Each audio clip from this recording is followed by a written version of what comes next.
falar sobre a Anísia Trindade, Pedro, porque a gente está falando sobre quem está chegando e quem também está saindo. Ela deixa o Ministério da Saúde, inclusive, após problemas na pasta, uma fritura pública de parte do governo.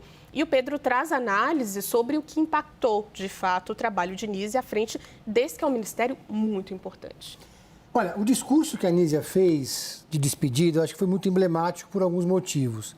Primeiro, ela fez um discurso protocolar. Ela até se emocionou no começo, mas depois leu o discurso dela. E essa era justamente a maior queixa do presidente Lula em relação à atuação dela. O Lula queria um Ministério da Saúde mais combativo, um ministério que tivesse mais articulação política e que soubesse embalar melhor os programas do governo. Enfim, o Lula precisa de vitrines e o Ministério da Saúde não ofereceu essas vitrines.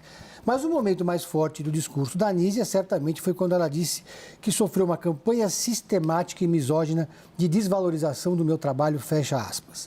Eu acho que esse é um pouco o sentimento que ela deixa ao sair do Ministério da Saúde. Agora ela deve reassumir as pesquisas na Fiocruz, vai ter um período de quarentena, que é comum para quem deixa os ministérios. Mas conversando com integrantes do Palácio do Planalto, a leitura que se faz é que, de fato, o presidente Lula submeteu a sua ministra a uma longa e penosa fritura pública. A Anísia ficava sabendo das movimentações políticas a respeito da sua pasta pelos jornais.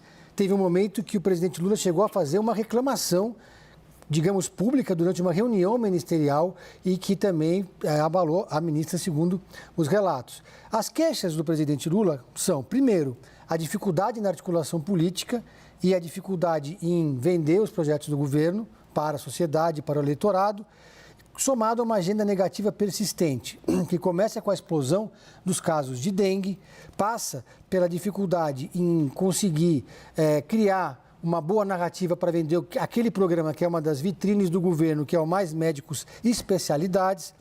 Depois, ela também enfrentou uma crise pela falta de medicamentos no SUS, sobretudo a insulina.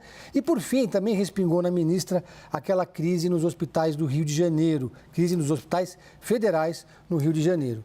Então, soma-se aí um combo de reclamações que levaram o presidente Lula a essa insatisfação de uma ministra que chegou ao cargo por ser considerada técnica. E essa era a grande diferença que o presidente Lula queria marcar em relação à gestão anterior.